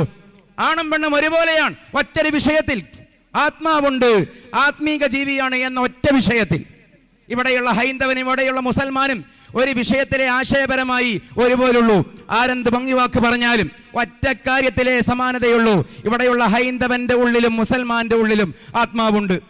ഇവിടെയുള്ള ഹൈന്ദവന്റെ, ക്രൈസ്തവന്റെ, യഹൂദന്റെ, നിരീശ്വരവാദിയുടെ, കമ്മ്യൂണിസ്റ്റുകാരന്റെ, എയ്ത്തിസ്റ്റിന്റെ, ഇവിടെയുള്ള അഗ്നോയിസ്റ്റിന്റെ, ഏത് മനുഷ്യന്റെയും ഉള്ളിലുള്ള ഒരു സാധനം നമുക്കുള്ളിലുണ്ടെങ്കിൽ ആശയപരമായത് റൂഹാണ്. അതുകൊണ്ടാണ് 100 പേരെ കൊന്ന മനുഷ്യൻ അടുത്ത നിമിഷത്തിൽ ലോകത്തിന്റെ കുത്തുബായത്. എന്തുകൊണ്ടാണത്? ആ 100 പേരെ കൊന്ന മനുഷ്യന്റെ ഉള്ളിലുമുണ്ട് റൂഹ്. അതുകൊണ്ടാണ് അത്രയും കാലം പ്രവാചകന്റെ തലയെടുക്കാൻ പോയ സയ്യിദുനാ ഉമർ ഇബ്നുൽ ഖത്താബ് റളിയല്ലാഹു അൻഹു നേരം പുലർന്നപ്പോൾ മക്കയിലെ ഏറ്റവും വലിയ ഗുണ്ടയാണ്, ഏറ്റവും വലിയ അദ്ദേഹത്തിന്റെ ആ പ്രവർത്തനങ്ങൾ നോക്കിയാൽ മക്കയിലെ അറിയപ്പെട്ട ഉക്കാള ചന്തയിലെ ഗുണ്ടയായ ഉമർ റളിയല്ലാഹു അൻഹു വൈകുന്നേരമാകുമ്പോഴേക്ക് അൽ ഫാറൂഖ് ബൈനൽ ഹഖ് വൽ ബാത്തിൽ, സത്യാസത്യങ്ങൾക്കിടയിൽ വിവേചനം, സത്യാസത്യങ്ങൾക്കിടയിൽ വേർതിരിവ് സ്ഥാപിച്ച യഖൂലുൽ ഹഖ് വ ഇൻ കാന മുറ ഇന്നല്ലാഹ ഖദ ജഅലൽ ഹഖ അലാ ലിസാനി ഉമർ എന്ന് അല്ലാഹുവിന്റെ പ്രവാചകൻ വിശേഷിപ്പിച്ച സയ്യിദുനാ ഉമർ ഇബ്നുൽ ഖത്താബ് റളിയല്ലാഹു അൻഹു ആയത്. ഏത് മനുഷ്യനെയും സുച്ചിട്ട പോലെ മാറ്റാൻ കഴിയുന്ന ഏക കാര്യം ആത്മാവ്, ഏക കാര്യം റൂഹ്. ബാക്കിയൊക്കെ വ്യത്യാസമാണ്. നിറം വ്യത്യാസമാണ്, ഭാഷ വ്യത്യാസമാണ്, പ്രദേശം വ്യത്യാസമാണ്. ഇറാനിയനെയും അമേരിക്കക്കാരനെയും 1000 തവണ പാകിസ്ഥാനിലെ ടേബിളിൽ ഒരുമിപ്പിച്ചാലും മാനസികമായി ഐക്യപ്പെടാൻ കഴിയില്ല. ഇല്ലാ ബിറൂഹാനിയ, റൂഹ് കൊണ്ടല്ലാതെ, സ്പിരിച്വാലിറ്റി കൊണ്ടല്ലാതെ. ഇസ്രായേൽക്കാരനെയും ഇറാനിയനെയും ലോകത്തെ ഏത് ഡിപ്ലോമാറ്റിന്റെ മേശക്ക് ചുറ്റിലും ഒരുമിച്ച് കൊണ്ടുവന്നാലും 4 മാസമോ 5 മാസമോ സീസ് ഫയർ വരും, 6-ാം മാസം വീണ്ടും പൊട്ടും. ഒരു കാര്യം നടന്നാൽ മാത്രമേ സീസ് ഫയർ ഉണ്ടാവൂ. ആത്യന്തികമായി അവരെ അടുപ്പിക്കേണ്ടത് ആത്മീയമായിട്ടാണ്. അതുകൊണ്ടാണ് 40 കൊല്ലം ഒട്ടകം വേലി ചാടിയതിന്റെ പേരിൽ യുദ്ധം ചെയ്ത ഖസ്റജ് ഗോത്രങ്ങളെ പ്രവാചക തിരുമേനി സ്വല്ലല്ലാഹു അലൈഹി വസല്ലം സുച്ചുട്ട പോലെ ഐക്യത്തിന്റെ, രഞ്ജിപ്പിന്റെ, ഒരുമയുടെ, മമതയുടെ, പരസ്പരമുള്ള ഏകോദര സഹോദര്യത്തിന്റെ മാലയിലേക്ക് കോർത്തത്. ഞാൻ പറയുന്നതിന്റെ ആകെ ആശയം ആളുകളെ അടുപ്പിക്കേണ്ടത് ആത്മീയതയിലേക്കാണ്. ആളുകളെ കൊണ്ടുവരേണ്ടത്, ആളുകളെ ആകർഷിക്കേണ്ടത് ഇന്ന് സമൂഹത്തിന് ഇല്ലാതെ പോയത് അടിസ്ഥാനപരമായ ആത്മീയതയാണ്. അടിസ്ഥാനപരമായ അള്ളാഹുവിനെ സംബന്ധിക്കുന്ന ഓർമ്മയാണ്. അള്ളാഹുവിനെ സംബന്ധിക്കുന്ന അറിവിൻ്റെ, ഓർമ്മയുടെ, തിരിച്ചറിവിൻ്റെ വ്യവസ്ഥാപിതമായ പേരുമാണ് ഈ ആത്മീയത എന്ന് പറയുന്നത്. ഞാൻ അവിടെ നേരത്തെ പറഞ്ഞു, അമിതമായി സമുദായം എന്ന് പറയൽ അത് ഇസ്ലാമിൻ്റെ വഴിയല്ല എന്ന് പറഞ്ഞത് തെറ്റിദ്ധാരണയുടെ ഒരു പ്രയോഗമായി മാറാൻ പാടില്ല. ഞാൻ പറഞ്ഞത് സമുദായം പറയുന്നതിൻ്റെ മീതെ അള്ളാഹുവിനെ കൂടി പറയുമ്പോഴാണ് മുസ്ലിം ഉമ്മത്തിൻ്റെ വഴിയും മുസ്ലിം ഉമ്മത്തിൻ്റെ മെസ്സേജും കൃത്യമാകുന്നത്. വളരെ പ്രിയങ്കരനായ പാറക്കൽ അബ്ദുള്ള സാഹിബ് നേരത്തെ പ്രസംഗിക്കുകയുണ്ടായി. വളരെ പ്രസക്തമായ വാക്കാണ് അദ്ദേഹം പറഞ്ഞത്. പൊതുസമൂഹത്തിൻ്റെ ഇടയിൽ ഇസ്ലാമിൻ്റെ സന്ദേശം അവർക്ക് കൺവിൻസിബിൾ ആയ രൂപത്തിൽ അവതരിപ്പിക്കുവാൻ ഇതേപോലെയുള്ള സംവിധാനങ്ങളുടെ ഉൽപ്പന്നങ്ങൾക്ക്, അതിൻ്റെ ഉപയോക്താക്കൾക്ക് സാധിക്കേണ്ടതുണ്ട്. എങ്ങനെയാണ് സാധിക്കുക? അത് സാധിക്കുക കേവലം സമുദായം മാത്രം പറയുക വഴിയല്ല. അള്ളാഹുവിനെ കുറിച്ച് പറയുക, അള്ളാഹുവാണ് സത്യമെന്ന് പറയുക, അവൻ്റെ ആശയം പറയുക, അവൻ്റെ ആശയം പരിചയപ്പെടുത്തിയ മുഹമ്മദുർ റസൂലുള്ളാഹി സ്വല്ലല്ലാഹു അലൈഹി വസല്ലമയെ പറയുക. മുഹമ്മദുർ റസൂലുള്ളാഹി സ്വല്ലല്ലാഹു അലൈഹി വസല്ലം എന്ന് പറയുന്ന മാസ്റ്റർ കോപ്പിയെ സമൂഹത്തിൽ ഇംപ്ലിമെന്റ് ചെയ്ത, അപ്ലൈ ചെയ്ത ഇസ്ലാമിന്റെ അയിമ്മത്തിനെ പറയുക. അയിമ്മത്തിന്റെ സലഫുസ് സ്വാലിഹീങ്ങളുടെ, മദ്ഹബിന്റെ ഇമാമിങ്ങളുടെ, സൂഫികളുടെ, ത്വരീഖത്തിന്റെ മശായിഖന്മാരുടെ വഴികളെ പറയുക.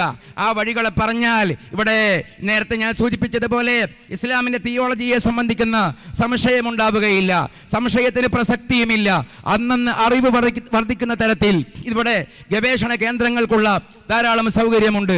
ഞാൻ ദീർഘിപ്പിക്കുകയല്ല, അത്ഭുതപ്പെട്ടു പോകും. ഞാൻ ഒരു തവണ മാത്രം നടന്നു കണ്ടപ്പോൾ എൻ്റെ റഹ്മാനി സഹോദരങ്ങളോട് ഏത് വികാരമാണ് തോന്നേണ്ടത് എന്നുള്ള കാര്യത്തിൽ മാത്രമായിരുന്നു എനിക്കുണ്ടായ സംശയം. മതിപ്പാണോ, അതേസമയം അസൂയാണോ, അതേസമയം ആദരവാണോ, എല്ലാം സമ്മിശ്രമായി പ്രവഹിച്ചൊരു മുഹൂർത്തമായിരുന്നു അത്. ഇവിടെയുള്ള സാധാരണ അറബി കോളേജുകളിലും മഹല്ലുകളിലും സ്ഥാപനങ്ങളിലും ജോലി ചെയ്യുന്ന, അതേപോലെ വളരെ ന്യൂനപക്ഷമാണെങ്കിലും വലിയ വലിയ കമ്പനികളിലും മറ്റും ജോലി ചെയ്യുന്ന നമ്മുടെ കൂടെയുള്ള റഹ്മാനി സഹോദരന്മാർ, ആ റഹ്മാനി സഹോദരന്മാർ ഇവിടെ സമർപ്പിച്ചത് കേവലം സാമ്പത്തികമായിട്ടുള്ള വിഭവം മാത്രമല്ല. ഇവിടെ സമർപ്പിച്ചത് മനസ്സെന്ന് പറയുന്ന, ചിന്ത എന്ന് പറയുന്ന, ആലോചന എന്ന് പറയുന്ന ഏറ്റവും പ്രധാനപ്പെട്ട ഒരു ക്യാപിറ്റലാണ്. ടൈം എന്ന് പറയുന്ന ഏറ്റവും പ്രധാനപ്പെട്ട ഏറ്റവും പ്രധാനപ്പെട്ട ക്യാപിറ്റലാണ് റഹ്മാനികൾ ഇൻവെസ്റ്റ് ചെയ്തത്. അതുകൊണ്ടാണ് 9 കൊല്ലം കാത്തിരുന്നിട്ട് കടിഞ്ഞൂൽ പേറിന്റെ എല്ലാ പ്രയാസങ്ങളും സഹിച്ചുകൊണ്ട് ഇന്നീ രാത്രിയിൽ ഇത്ര മനോഹരമായി ഈ പാർക്ക് ഇവിടെ തിളങ്ങുമ്പോൾ അതിന്റെ ഗുണഫലം, അതിന്റെ ഹൈറ്, അതിന്റെ വെളിച്ചം അനുഭവിക്കുന്നത് ഇതിന്റെ പിറകിൽ പ്രവർത്തിച്ച അറിയപ്പെട്ടവരും പെടാത്തവരുമായ, നിശബ്ദരും ശബ്ദമുള്ളവരുമായിട്ടുള്ള നൂറുകണക്കിന് സഹോദരന്മാരാണ്. ആ സഹോദരന്മാരെ പര്യാപ്തപ്പെടുത്തിയ സഹോദരിമാരാണ്, ഉമ്മ പെങ്ങന്മാരാണ്. അറിയപ്പെട്ടവരെക്കാൾ ഏറെ അറിയപ്പെടാത്ത ആളുകളായിരിക്കാം. എല്ലാവരും അള്ളാഹുവിന്റെ വഴിയിലാണ് സമ്മേളിച്ചിരിക്കുന്നത്. എല്ലാവരും അള്ളാഹുവിന്റെ വഴിയിലേക്കാണ് ഈ വലിയൊരു ദൗത്യത്തെ സമൂഹത്തിന് മുമ്പിൽ സമർപ്പിക്കുന്നത്. ഈ സമർപ്പിക്കപ്പെട്ട ഈ സൗധം, ഇതിന്റെ ഗുണഫലം കൊണ്ട്, ഇതിന്റെ പ്രൊഡക്ടിവിറ്റി, ഇതിന്റെ പ്രത്യുൽപ്പന്ന പരത ഒരിക്കലും അവസാനിക്കാത്ത വിധം അനവരതം അപങ്കുരം തുടർന്നേ പോകുവാൻ അല്ലാഹു സുബ്ഹാനഹു വ തആല ഇതിന്റെ പ്രവർത്തകന്മാരെ, മലയാള മുസ്ലിം ഉമ്മത്തിനെ, സമസ്ത കേരള ജമിയത്തുൽ ഉലമയെ, അതിന്റെ സ്നേഹികളെ, അനുഭാവികളെ, പ്രവർത്തകന്മാരെ അനുഗ്രഹിക്കുമാറാകട്ടെ എന്ന് പ്രാർത്ഥിക്കുകയാണ്. ബഹുമാനപ്പെട്ട സയ്യിദുൽ ഉലമ ഉദ്ഘാടനം ചെയ്ത് നമ്മെ ധന്യമാക്കി പോയി. സയ്യിദുൽ ഉലമ വലിയ ഇത്തരം വിഷയങ്ങൾക്ക് വലിയ മാതൃകയുള്ള ഒരു മനുഷ്യനാണ്. ഇവിടെ തൊട്ട് മുമ്പ് 1-2 കൊല്ലം മുമ്പ് ഒരു സംവാദത്തിന്, ഞാൻ സംവാദത്തെ പ്രോത്സാഹിപ്പിക്കുന്ന ഒരാളല്ല, സംവാദത്തിന് ഞാൻ പോയിരുന്നു ഇന്ന് കേരളത്തിൽ അറിയപ്പെട്ട ചില നിരീശ്വരവാദികളോട് സംസാരിക്കാൻ. അങ്ങനെ അവസാനം ഒരു അത്യാവശ്യമൊക്കെ ഒരു പക്ഷേ വിശുദ്ധ ഇസ്ലാമിൻ്റെ അടിസ്ഥാനപരമായ വിശ്വാസങ്ങൾ ചോദ്യം ചെയ്യപ്പെട്ടേക്കാം, അതിന് സാധ്യതയുണ്ട് എന്നെനിക്ക് തോന്നിയ ഒരു സംവാദത്തിന് പോകുന്ന അന്ന് രാവിലെ ഞാൻ സയ്യിദുൽ ഉലമയെ ഫോൺ ചെയ്തു. അദ്ദേഹം ഫോൺ അറ്റൻഡ് ചെയ്ത് ഞാൻ വിഷയം പറഞ്ഞപ്പോൾ അദ്ദേഹം സൂചിപ്പിച്ച കാര്യം ഞാൻ ഈ പറഞ്ഞ കാര്യമാണ്. സംവാദത്തിന് പോകുന്നതൊക്കെ കൊള്ളാം, ശ്രദ്ധിച്ച് മറുപടി പറയണം. കാരണം അവർക്ക് നമുക്കാണ് ശ്രദ്ധിക്കാനുള്ളത്. മേപ്പുരയുള്ളവനെ തീപ്പൊരി പേടിക്കേണ്ടതുള്ളൂ. അവർക്കൊക്കെ എന്തും പറയാം, ഉത്തരവാദിത്തമില്ല. വായിൽ തോന്നിയത് കോതക്ക് പാട്ടാക്കാം. അദ്ദേഹത്തിൻ്റെ വാക്കല്ലത് ആശയമാണ്. അതേസമയം നമ്മൾ അങ്ങനെയല്ല. നമ്മൾ എന്താണ് പറയുന്നത് എന്നതിനെ സംബന്ധിച്ച് ഉത്തരവാദിത്ത ബോധം ഉണ്ടാകണം. അതുകൊണ്ട് നീ ഏറ്റതല്ലേ, പോയി വാ, ശ്രദ്ധിക്കണം എന്ന് പറഞ്ഞു.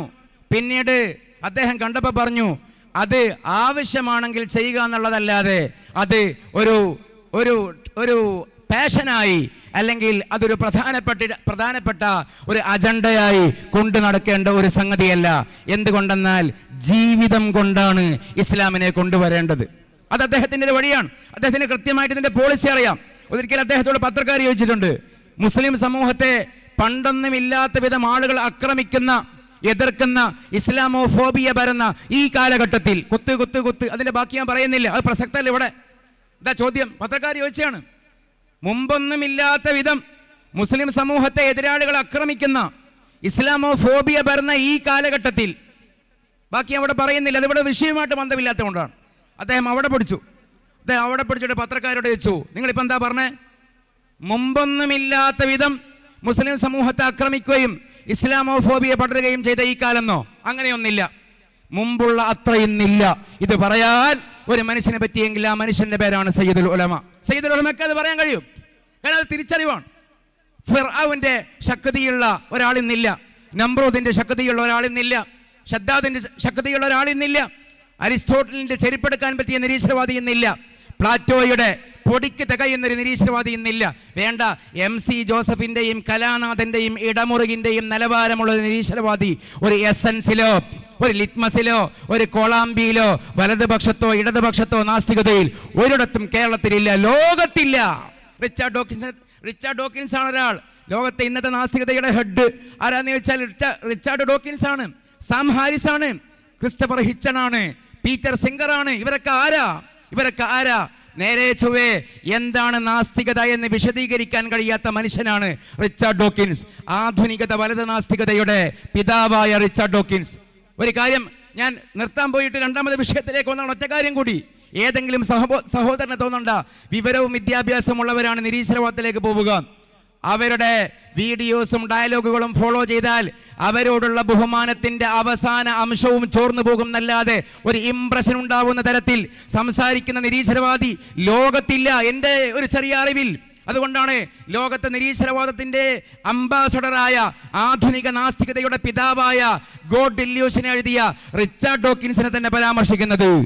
അദ്ദേഹത്തോട് ഇവിടെ അൽ ജസീറ ചാനലിൽ മെഹദി ഹസൻ ചോദിച്ചൊരു ഇന്റർവ്യൂ ഇപ്പോഴുമുണ്ട്, സംസാരിക്കുന്ന ഈ നിമിഷത്തിലുമുണ്ട് യൂട്യൂബിൽ. മെഹദി ഹസൻ ഈ റിച്ചാർഡ് ഡോക്കിൻസിനോട് ചോദിക്കുന്നുണ്ട്, ദൈവമില്ല നിങ്ങൾ പറയുന്നുണ്ടല്ലോ, ദൈവമില്ല നിങ്ങൾ പറയുകയാണെങ്കിൽ പിന്നെ എവിടെ നിന്നാണ് ജീവൻ വന്നത്? ആഗോള നാസ്തികതയുടെ പിതാവിന്റെ മറുപടി എന്താണെന്നറിയോ? ജീവൻ വന്നത് വേറെ ഗ്രഹത്തിൽ നിന്നാവാം എന്ന് പറയുന്നുണ്ടല്ലോ. ഞാനതിലേക്ക് സാങ്കേതിക പദങ്ങളിലേക്ക് പോകുന്നില്ല, അതിന് പാൻസ്പെർമിയ തിയറി എന്നാ പറയാം. വേറെ ഗ്രഹങ്ങളിൽ നിന്ന് വന്നതാകാം ജീവൻ. എത്ര ദുർബലമായ വാദമാണ്!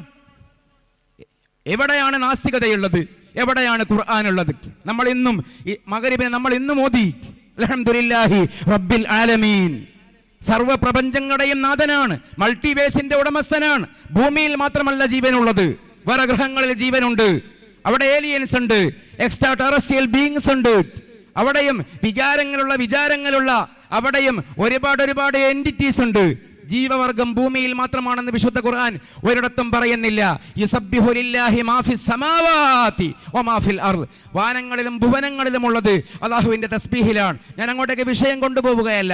പരിശുദ്ധ ഇസ്ലാം എത്രയോ കാലം മുമ്പേ പറഞ്ഞു, ഭൂമിക്ക് വെളിയിലുമുണ്ട് ജീവികൾ, ഭൂമിക്ക് വെളിയിലുമുണ്ട് വികാരവും വിചാരവും സെൻസുമുള്ള ഒരുപാട് അസ്തിത്വങ്ങൾ. ഇതാണ് യാഥാർത്ഥ്യമെന്ന് ആധുനിക സയൻസ് പറയുമ്പോൾ അവിടെയാണ് സയൻസാണ് ജീവിതത്തിന്റെ ആധാരമെന്ന് ആളുകളെ വഞ്ചിക്കാൻ വേണ്ടി വെറുതെ വൃഥാവായിൽ പറയുന്ന ആധുനിക നാസ്തികതയുടെ പിതാവ് പറയുന്നത് ജീവൻ ഉത്ഭവിച്ചത് വേറെ ഗ്രഹത്തിൽ നിന്നാവാം. ആ ഗ്രഹത്തിൽ ജീവൻ വന്നതോ വേറെ ഗ്രഹത്തിൽ നിന്ന്, ആ ഗ്രഹത്തിലേക്ക് ജീവൻ വന്നതോ വേറെ ഗ്രഹത്തിലേക്ക് എന്ന് പറഞ്ഞാൽ നമ്മൾ സംസാരിക്കുന്ന നാസ്തികതയ്ക്ക് ഭൂമിയായേ ബന്ധമുള്ളൂ. ഭൂമിക്ക് വെളിയിലുള്ള ലോകവുമായി നാസ്തികതയ്ക്ക് ബന്ധമില്ല എന്ന് പറയുന്ന ആശയപരമായി ഫിലോസഫിക്കലി വളരെ വീക്കായിട്ടുള്ള ഒരു മനുഷ്യന്റെ പേരാണ് ആധുനിക നാസ്തികതയുടെ പിതാവ്. ഈ വലിയ ബർക്കത്തുള്ള മുറ്റത്ത് ഞാൻ ആ പേര് ആവർത്തിക്കുന്നില്ല. അദ്ദേഹത്തിൻ്റെ ഒരു കോട്ട് കേരളത്തിലുള്ള നാസ്തികതയുടെ ഹെഡ് നിരന്തരം പറയാറുണ്ട്, ഇവിടെ മുസ്ലിങ്ങൾ പറയുന്ന പോലെ അള്ളാഹു ഇല്ല, ദൈവമില്ല. കാരണം എന്താണെന്നറിയോ? Absence of evidence is evidence of absence. ദൈവമുണ്ട് എന്നുള്ളതിന് തെളിവില്ല എന്നുള്ളതാണ് ദൈവമില്ല എന്നുള്ളതിന് തെളിവ്. അദ്ദേഹത്തിന്റെ ആർഗ്യുമെന്റ് ആണ് absence of evidence is evidence of absence. ദൈവമുണ്ടെന്ന് തെളിയിക്കാൻ പറ്റുന്നില്ലല്ലോ. ദൈവമുണ്ട് എന്ന് തെളിയിക്കാൻ പറ്റാത്ത കാലത്തോളം ദൈവമില്ല. അദ്ദേഹത്തോട് ചോദിച്ചു, എന്താണ് തെളിവ്? കണ്ണുകൊണ്ട് കാണുന്നതാണ് തെളിവ്, മൂക്കുകൊണ്ട് മണക്കുന്നതാണ് തെളിവ്, കൈകൊണ്ട് പിടിക്കാൻ പറ്റുന്നതാണ് തെളിവ്, കാതുകൊണ്ട് കേൾക്കുന്നതാണ് തെളിവ്, നാക്കുകൊണ്ട് പറയാൻ പറ്റുന്ന ശബ്ദമുണ്ടാക്കാൻ പറ്റുന്നതാണ് തെളിവ്. ഇങ്ങനെ രസന, ഘ്രാണ, ശ്രവണ, രസന, സ്പർശന ഇന്ദ്രിയങ്ങൾക്ക് വഴങ്ങുന്ന എംപിരിക്കലായ കാര്യങ്ങൾ മാത്രമേ അംഗീകരിക്കാൻ കഴിയുകയുള്ളൂ എന്ന് പറയുന്നിടത്താണ് ആധുനിക നാസ്തികതയുള്ളത്. ഇവരോട് എങ്ങനെയാണ് നമുക്ക് ഇസ്ലാമിന്റെ വിശാലമായ ആശയത്തിന്റെ പ്രതലത്തിൽ നിന്നുകൊണ്ട് സംസാരിക്കാൻ പോലും കഴിയുക? അതിന്റെ എത്രയോ മീതയാണ് പരിശുദ്ധ ഇസ്ലാം. ഇവിടെ എന്നെ കേട്ട സഹോദരങ്ങൾ, മുതഅല്ലിമീങ്ങൾ എഴുന്നേറ്റ് പോകുമ്പോൾ, സാധാരണക്കാർ ആരെങ്കിലും ഉണ്ടെങ്കിൽ എഴുന്നേറ്റ് പോകുമ്പോൾ, അടുത്ത വക്തിന് സുജൂദ് ചെയ്യുമ്പോൾ കൂടുതൽ ഈമാൻ കിട്ടാൻ ഒരു കാര്യം സൂചിപ്പിക്കട്ടെ. പരിശുദ്ധനായ അള്ളാഹു സൂറത്ത് മറിയമിന്റെ 65-ാമത്തെ വചനത്തിൽ ഈ ആശയം മുൻനിർത്തിക്കൊണ്ട് നമ്മളോട് ചോദിക്കുന്ന ഒരു ചോദ്യമുണ്ട്. അള്ളാഹു എന്ന് പറയുന്നത് റബ്ബുസ് സമാവാതി വൽ അർളി വമാ ബൈനഹുമാ ഫഅബ്ദുഹു വസ്തബർ ലിഇബാദതിഹി ഹൽ തഅലമു ലഹു സമീയ. ക്രിസ്തബ്ദം 609-ന്റെയും 632-ന്റെയും ഇടയിലാണ് മുഹമ്മദുർ റസൂലുള്ളാഹി സ്വല്ലല്ലാഹു അലൈഹി വസല്ലം ഖുർആനുമായി ഭൂമിയിലേക്ക് വന്നത്. അന്നേ തന്നെ ഖുർആനിലുള്ള ചോദ്യമാണ് ഈ ചോദ്യം. എന്താണ് പറയുന്നത്? അള്ളാഹു എന്ന് പറയുന്ന മഹാശക്തി, മഹാസത്യം, മഹാസത്വം, ഈ തിയോളജിയുടെ ഖിബിലയായ അള്ളാഹു, വിശ്വാസത്തിന്റെ ആധാരമായ അള്ളാഹു, കണ്ണുകൊണ്ട് കാണാൻ കഴിയുന്നില്ലെങ്കിലും കാണാൻ പറ്റുന്നതിനേക്കാൾ സത്യമായ അള്ളാഹു, അചുംബിതമാണെങ്കിലും അനുഭവേദ്യമായ അള്ളാഹു, ആ മഹാ അള്ളാഹു നമ്മളോട് പറയുകയാണ്. അള്ളാഹു എന്ന് പറയുന്നത് റബ്ബുസ് സമാവാതി വൽ അർള്, ആകാശഭൂമികളുടെ വാനഭുവനങ്ങളുടെ രക്ഷിതാവാണ്. അവനെയാണ് ആരാധിക്കേണ്ടത്. അവനെ ആരാധിക്കുമ്പോൾ സഹനം പാലിക്കേണ്ടി വരും. ഇന്നുമുണ്ടല്ലോ ഈ അധ്യായം, ഇന്നുമുണ്ടല്ലോ ഈ സൂക്തം. സൂറ മറിയം 65. അതിന്റെ ശേഷം ഒരു ചോദ്യം ചോദിക്കുന്നു, ഹൽ തഅലമു ലഹു സമീയ. ഇതാണ് തിയോളജിയുടെ ആമുഖം. ഹൽ തഅലമു ലഹു സമീയ, ഹൽ തഅലമു ലഹു സമീയ. കൺകണ്ട ഏതെങ്കിലും ആന്ത്രോപോളജി ടെക്സ്റ്റുകളിൽ, ഏതെങ്കിലും ഹിസ്റ്ററി പുസ്തകങ്ങളിൽ, ഏതെങ്കിലും എൻസൈക്ലോപീഡിയയിൽ, ഏതെങ്കിലും ജെമിനിയിൽ, ഏതെങ്കിലും ചാറ്റ്ജിപിടിയിൽ, ഏതെങ്കിലും വിക്കിപീഡിയയിൽ അള്ളാഹു എന്ന് പേരുള്ള വേറെ ഒരു മനുഷ്യനെ, വേറെ ഒരു പുരുഷനെ, വേറെ ഒരു സ്ത്രീയെ, വേറെ ഒരു വ്യക്തിയെ, വേറെ ഒരു ജീവിയെ, വേറെ ഒരു വസ്തുവിനെ നിങ്ങൾക്ക് ചൂണ്ടിക്കാണിക്കാൻ കഴിയുമോ എന്ന് പരിശുദ്ധ ഖുർആൻ. ഇന്നുമുണ്ടല്ലോ ഈ ചോദ്യം. എത്ര സിമ്പിളാണ് എങ്കിലും എത്ര പവർഫുൾ ആണ്. ലളിതമാണ് പക്ഷേ വളരെ ശക്തമാണ്. വളരെ ലളിതമാണ് പക്ഷേ വളരെ ഭദ്രമാണ് ആ ചോദ്യം.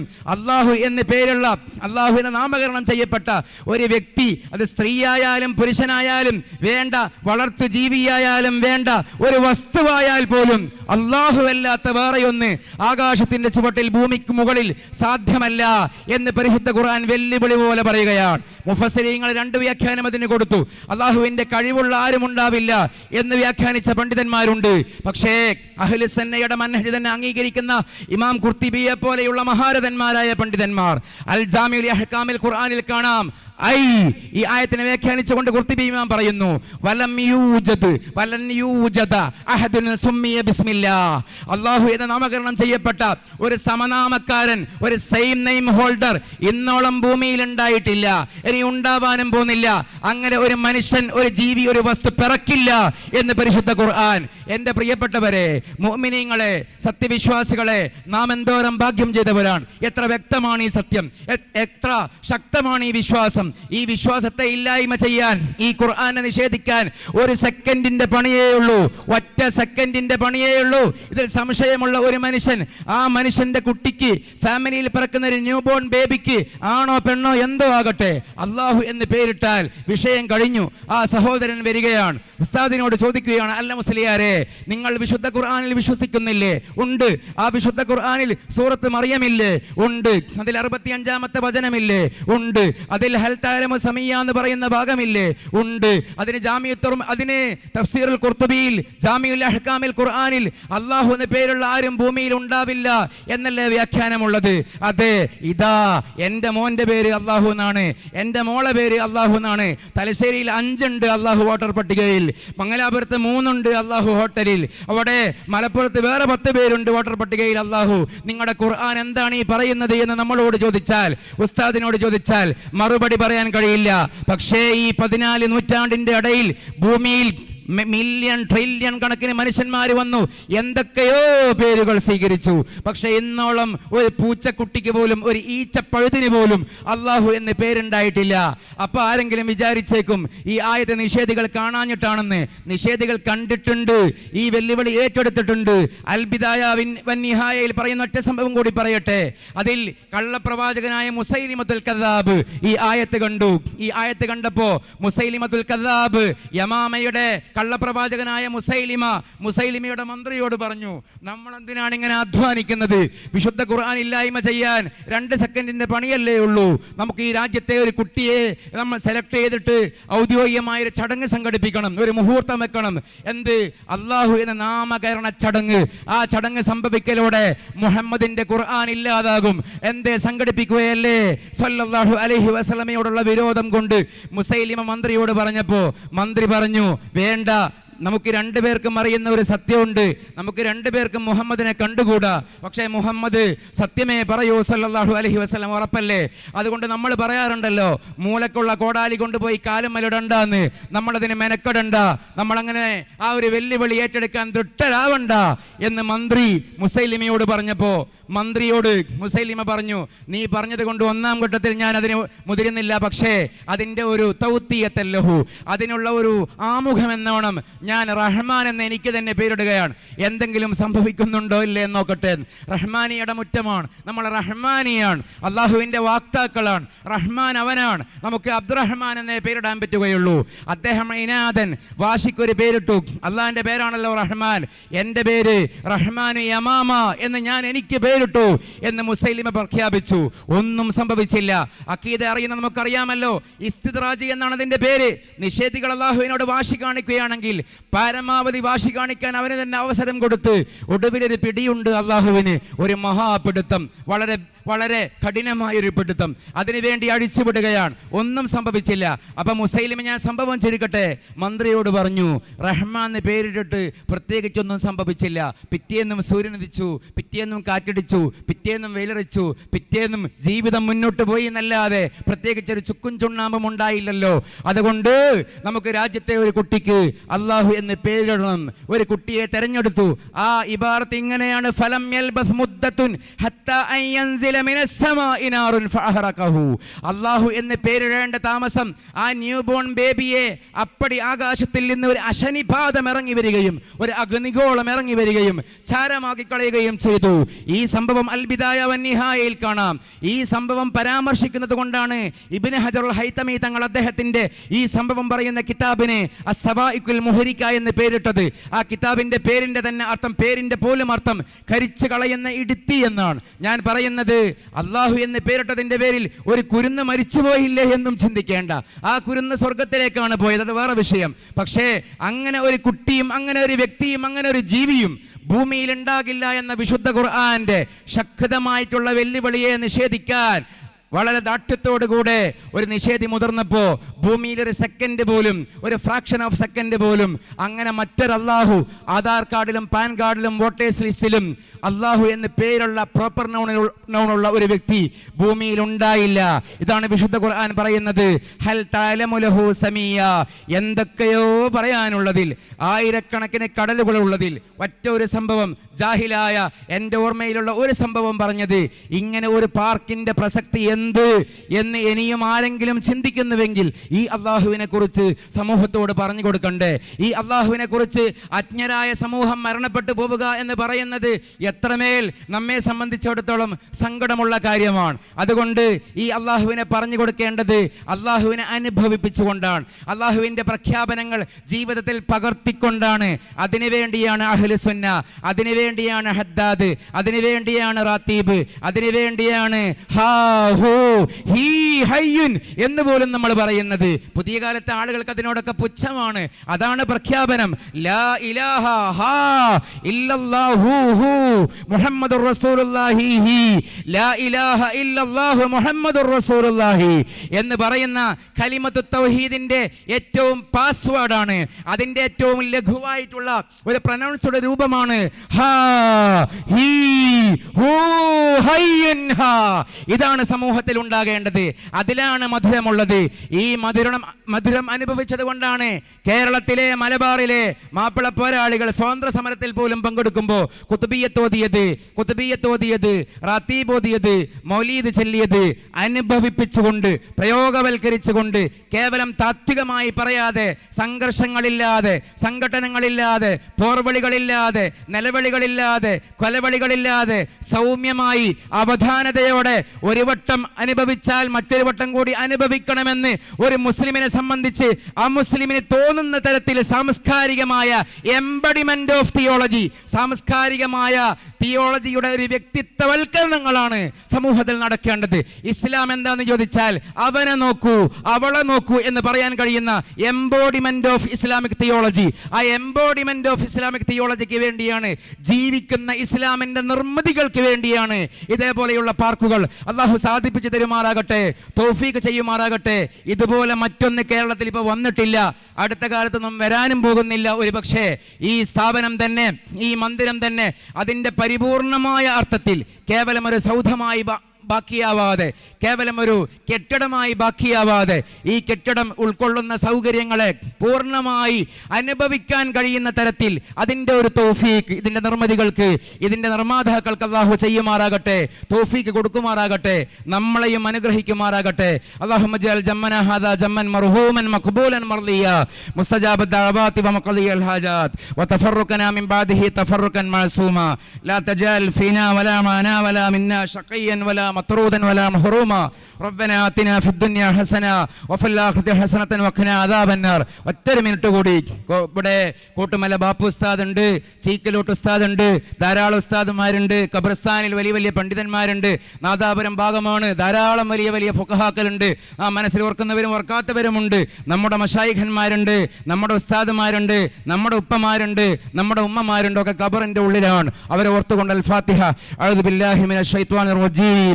ബിസ്മില്ലാഹിർ റഹ്മാനിർ റഹീം. അൽഹംദുലില്ലാഹി റബ്ബിൽ ആലമീൻ അർറഹ്മാനിർ റഹീം മാലികി യൗമിദ്ദീൻ ഇയ്യാക നഅ്ബുദു വ ഇയ്യാക നസ്തഈൻ ഇഹ്ദിനസ് സിറാത്തൽ മുസ്തഖീം സിറാത്തൽ ലദീന അൻഅംത അലൈഹിം ഗൈറിൽ മഗ്ദൂബി അലൈഹിം വലദ്ദാലിൻ ആമീൻ. അല്ലാഹുവേ, ഞങ്ങൾ പറഞ്ഞതിൻ്റെ, കേട്ടതിൻ്റെ, ഇരുന്നതിൻ്റെ, ചെയ്തതിൻ്റെ, ഭാഗമായതിൻ്റെ, ഓതിയതിൻ്റെ എല്ലാത്തിൻ്റെയും പോരായ്മകൾ പരിഹരിച്ച് അല്ലാഹുമ്മ ബിഹഖിക ബിഫദ്ലി നബിയിക മുഹമ്മദിൻ സ്വല്ലല്ലാഹു അലൈഹി വസല്ലം ബാപ്പു ഉസ്താദ് അടക്കമുള്ള ഇവിടെ പരാമർശിക്കപ്പെട്ടവരും അല്ലാത്തവരുമായ, ഓർക്കുന്നവരും അല്ലാത്തവരുമായ എല്ലാ ഞങ്ങളിൽ നിന്ന് മരണപ്പെട്ടു പോയ ആത്മാക്കളിലേക്കും അർവാഹുകളിലേക്കും നീ എത്തിക്കണേ റബ്ബേ. റബ്ബനാ തഖബ്ബൽ മിന്നാ ഇന്നക അൻത സമീഉൽ അലീം വതബ് അലൈനാ ഇന്നക അൻത തവ്വാബുർ റഹീം. ഉസീകും ബിദ്ദുആ വആഖിറു ദഅവാന അൽഹംദുലില്ലാഹി റബ്ബിൽ ആലമീൻ. ഒരു പ്രസംഗമല്ലേ, ഏതെങ്കിലും വാക്ക്, ഏതെങ്കിലും പരാമർശം, ഏതെങ്കിലും പ്രയോഗം ആർക്കെങ്കിലും അലോസരമായെങ്കിൽ അഫ്വൻ, മനഃപൂർവ്വമല്ല, സോറി. അസ്സലാമു അലൈക്കും വറഹ്മത്തുള്ളാഹി വബറകാതുഹു.